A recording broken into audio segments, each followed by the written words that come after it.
Exploration is one of the core aspects of Guild Wars 2, but sometimes players can get a bit carried away. Maps in this game are designed in a way to have boundaries. Each map is generally a giant rectangle with a lot of details inside of the rectangle and a boundary on the outer edge. Gameplay is confined to the inside of the rectangle, and you are not supposed to escape the outer boundaries, keywords being not supposed to. You can break out of pretty much every map in this game. However, for a lot of maps you need to exploit various mechanics to get out. Just a warning, please don't do this, you may get banned. However, there are several maps in the game that you can break out of without using any exploits, you can just walk out. So in this video, I want to explore those. All of these are relatively well documented and from my perspective would be pretty easy to patch, but overall they are harmless and fun. I don't think there are really any ways to cause harm from breaking out of these maps, unless you consider mesmer trolls harmful, but I think that is more just on the sad side. If there is a way to cause harm, please don't do it. Also, check out the description or hover over the bottom of the video for a table of contents of which maps you're going to be looking at. Let's start off with the first map break that I ever explored. It was during the original release of Living Road Season 3's Out of the Shadows, and I started chatting with a random person who was trying to reach a hole in the wall in the new map of Bloodstone Fen.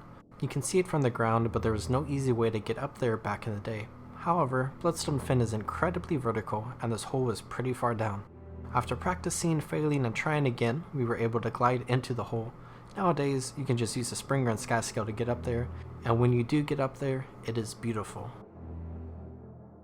With Bloodstone Fen being so small, there isn't too much to explore, but Bloodstone Fen is a really interesting map, so this map break is equally interesting. I find the earlier areas here to be really interesting because it is super fleshed out. There are even updrafts. It makes me wonder what ideas they had for this place. But once you get further out, you can see how crazy of a map Bloodstone Fen is. This map break holds a special place in my heart because it was the first one I experienced. It also allowed me to learn more about the game as a whole, such as how every map has a water level.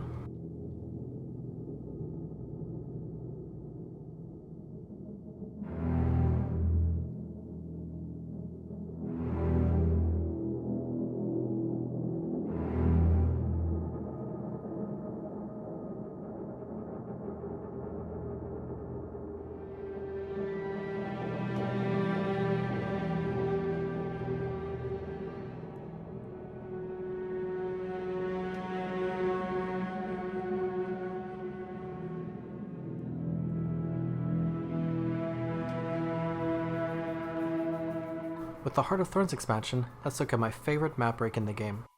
Not only is it super beautiful, not only is it super interesting, but also houses something that, for whatever weird reason, I find absolutely amazing. In the caves underneath Radanovis, there are a couple of different spots that you can escape the boundaries of the map through, just by flying up them. There are also a few other spots around this map as a whole, but I like to come to Radanovis. Leaving the map this way, there's a lot of stuff you can explore, like a lot. There are so many different places. You can go all the way to the edge of the map and discover that there's basically a giant rectangle surrounding the entire map that is incredibly fun to roller beetle on. You can also travel through most of the middle of the map as well. Let's take a look at a few fun locations you can discover, such as this beautiful view, or these interesting spikes, or how there is a completely flat edge along the map except for this little bump right here, or these giant holes that you can fall down into,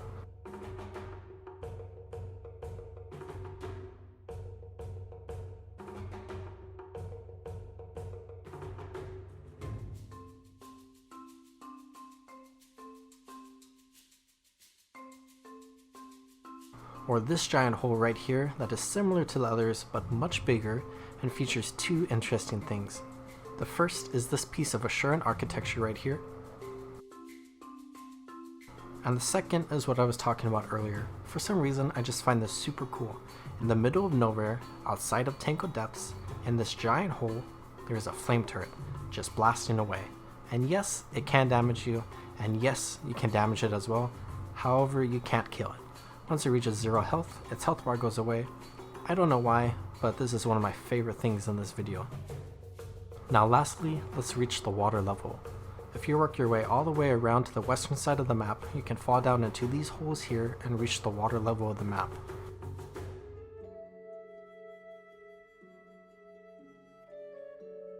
And yes, you can use your skimmer, your skiff, and you can fish in it, but you can also travel underneath the entire map, even to the complete border of the map.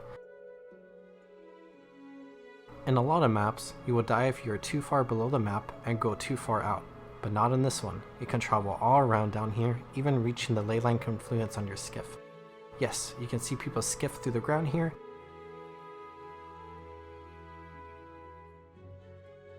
And yes, people who are not broken out of the map can hop into your skiff and then exit to be broken out as well. Overall, Tangled Depths is an incredibly fun map to break out of and explore. There's just so much stuff here and it is incredibly beautiful. Honestly, probably my favorite map in this video. Let's look at a relatively small map breakout. That is because this map is pretty small. The Lion's Arch Aerodrome is the main hub for people interested in raiding in Guild Wars 2. It's got all the raid portals, a training area, and a bunch of amenities. One of the prominent pieces of decoration in this area is the giant raid portal at one of the entrances for the airships. But what most people don't know is that you can actually worm your way through the portal and fall out on the other side,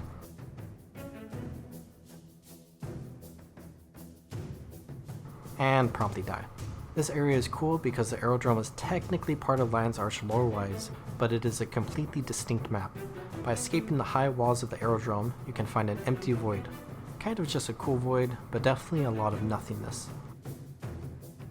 Except for this island and this giant square rock. I went back to see if I could get out of here and not die. I got a couple more cool shots by doing this.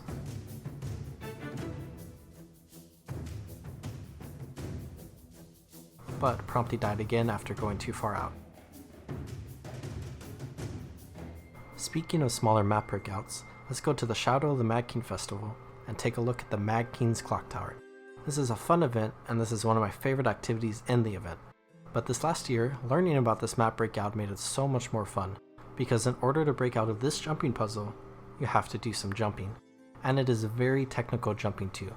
While you're in the lobby area after having fallen or successfully getting to the end of the jumping puzzle and are waiting for the next round, you can start making your way up the side of the wall near the portal. Once you are up, you can begin making these difficult jumps all the way towards the bridge beyond the gate, and then escape the lobby. Doing so, you will drop down into the water around this area and you can begin swimming around. You can also make it onto the bridge, as the first person I saw do this was actually there, but I haven't been able to make it yet. You can actually swim all around this area,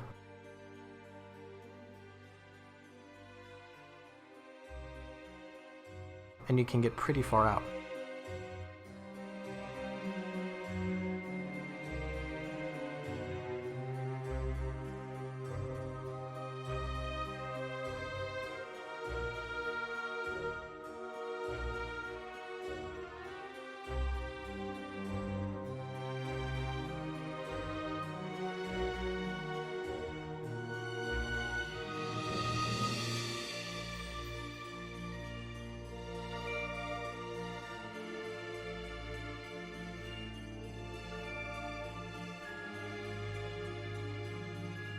Do be aware that if you're too far away from the lobby, you won't get teleported up to the clock tower, which I guess is a good thing if you are wanting to hang out down here.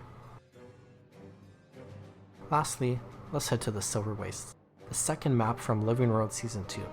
I think this map is one of the more memorable maps to break out of and is also one of the most well known. Honestly, Silverwastes is really beautiful. Sure, it's dry and brown, but if you get some good angles, it looks incredible. By breaking out of the map, you can get some pretty good angles. Alongside that, there are just a bunch of really cool things you can find in this map.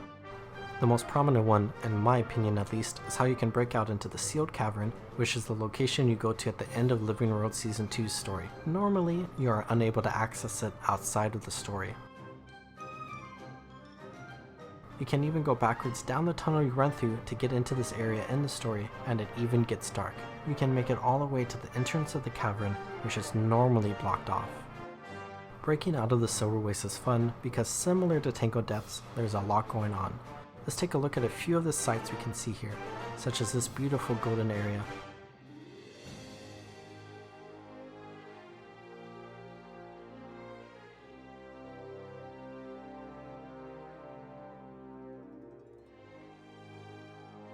And these giant flat areas.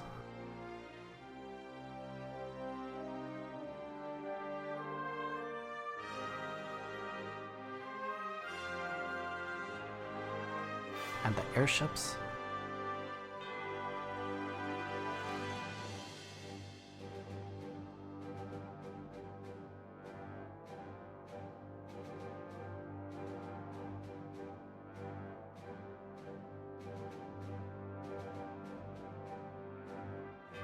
And the modern boss arenas.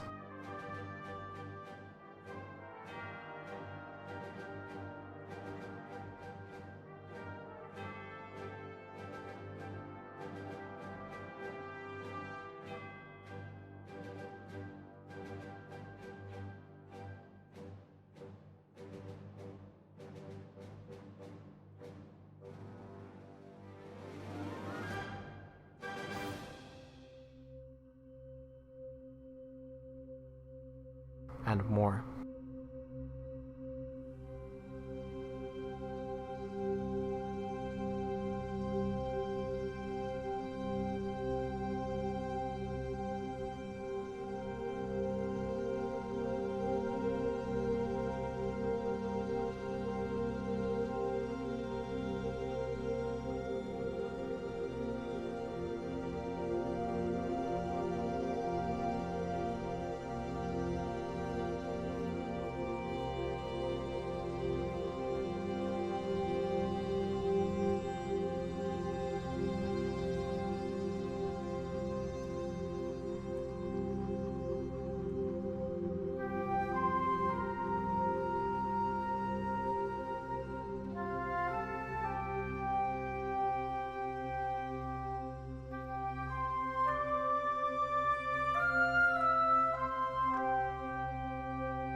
And that is all the map breakouts that I wanted to share in this video.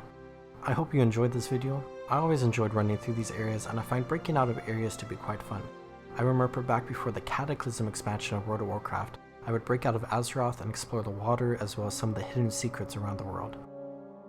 I think there is something special about exploring the secrets of the worlds we play and of the development of them. While you can pretty much break out of every map by using exploits, that's not fun to me. But using jumping or mounts to find holes and ways to climb out of maps, that is fun. I hope you all are taking good care of yourselves. Remember to drink some water, check your posture, and subscribe. And I'll see you next time.